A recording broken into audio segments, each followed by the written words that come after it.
In the relative recent past, the Life by You team released their first blog post, and it's all about the life stages offered in Life by You. Life stages are huge, and a lot of players have been excited about them, but we have to remember that whatever life stage is not in the early access version will be added in the base game. I'll explain further.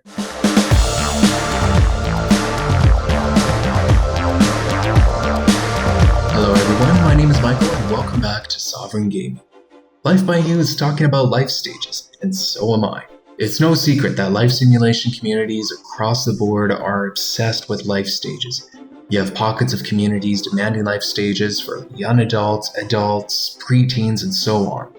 Recently, Life by You just released a blog sharing what those features are going to look like in the early access version and in the base game, and I felt that it deserves an in-depth analysis. So let's break it down. Teens, adults, and elders are targeted to be available at the start of early access. We are still hard at work to determine if children will be available at the start of early access. This will be dependent on how development of child visuals and bug fixing goes over the next few months. We have already created content for children and also feel that the gameplay is rewarding. However, we need time to bring visual charm and make sure that this life stage is working properly.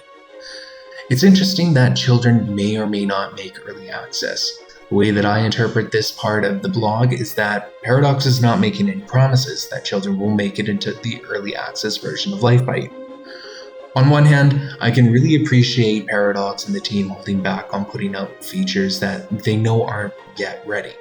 But on the other hand, I can't help but to think that what they have now for children can't be all that bad compared to what EA has released with The Sims 4. But that's just me. Infants and toddlers will be included in the base game eventually, and we have designed our systems with them in mind.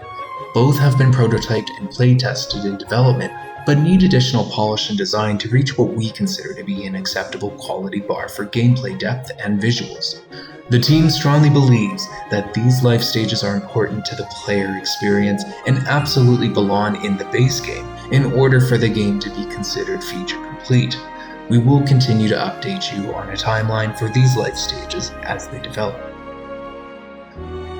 Although I am really glad that infants, toddlers, children, teens, adults, and elders will all be included in the base game, I do wonder about infants and toddlers not being included in the early access release. For example, I'm kind of wondering if Life by You humans can even get pregnant in the early access versions, or if they would just give birth to a child or a teen. Ideally, I would like to see how pregnancy and genetics are handled in the early release game, but I get that early access is not the full game, and what they want to test at this stage may not necessarily include these kind of features. Time will tell though, as more of these releases are published. Right now, aging follows the progression of in-game time, and each human will have a birthday every year and go up 1 year in age. Visuals and animations are tied to life stages themselves and will update when a new life stage is achieved. We are still fine-tuning the visuals across all of the life stages in the game right now.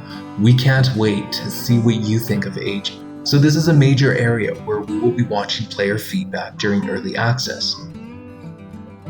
The Sims community has been requesting some sort of a gradual aging system since the dawn of time. To me, it looks like Paradox is saying that won't be the case. Rather, the Life by You human will age whenever they reach the actual age of their next life stage, and I guess that is yet to be determined, and they also did say something a little more explicitly, and I have put up that screen right now. Personally, I am okay with that because I think that gradual aging is actually much harder to program than people realize, especially when you get into the adult and elder humans, because then you have to factor in genetics if you want a realistic gradual aging process. Conversations.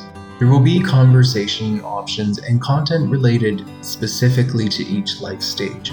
Getting unique life stage content was very important to us in developing conversations, and age-specific content will be expanded throughout early access to add more variety and specific cases. For example, the way kids speak is age-appropriate and unique to a kid's interests. There are also conversations related specifically to child and parent-guardian relationships in the game. What's most interesting to me from this part of the blog is that they mention that a kid has interests. I do have to wonder if this is recalling interests from The Sims 1 or The Sims 2 that were pointless in those games except to show up as icons when your Sims spoke. So I'm kind of wondering if that's a recall back to then. I imagine that this time around, though, interests will play a more predominant role rather than just being icons that are randomly assigned. But what do you think about the mention of interests here? Schools versus jobs. Only adults can go to work and perform jobs and careers.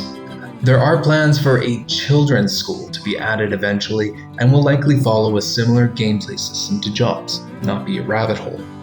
University gameplay is not currently planned for the base game, as it's a deep topic with a lot of design implications for the game. We want to make sure that we have a solution for this specific case. I would never expect university gameplay to be part of the experience in the base game, so I totally get why it was left out.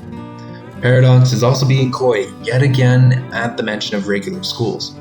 When I go to speculate, I can see Paradox only adding in schooling as an online school from home scenario in the early access release with a fully fleshed out school in the base game. Paradox has really set itself up by making all careers interactive, and they're telling us upfront that they want a similar gameplay system to apply to schools as well, meaning that rabbit holes are completely out. At this time, I do have to wonder if there will be primary and high schools in the game, or if it will all be consolidated into a community K-12 school. I wonder this because schools are pretty huge in terms of the footprint they occupy in your town, as well as the countless number of interactions and animations they would require for a fully functioning school. I keep referring to my housing crisis video, but a bare bones K-12 community school would need the following. 1. A principal. 2. 5 to 6 teachers teaching 2 grades each. 3. A janitor likely. And to be honest, I am probably missing a couple of necessary employees to run a school, but I just wanted to point out that implementing a school system in the base game is a pretty huge undertaking if it's not a rabbit hole, and it would affect your town significantly since you would need to house the staff to actually run it. Again, I am actually excited for this kind of a gameplay challenge. I also feel like a school system is necessary, so I don't envy the work that Paradox is having to put into it. But feel free to sound off in the comments with what you think. How do you think pregnancy will work in the early access version? I think that pregnancy won't be available in early access, but that's just me. Do you think that interests are making a comeback with impact this time? And how do you feel about what Paradox has shared with us on school so far? Until next time, I just want to thank you again for watching, and if you'd like to see more videos, you can always subscribe and like this video, and it'll encourage me to produce some more. Thanks again, and enjoy your day.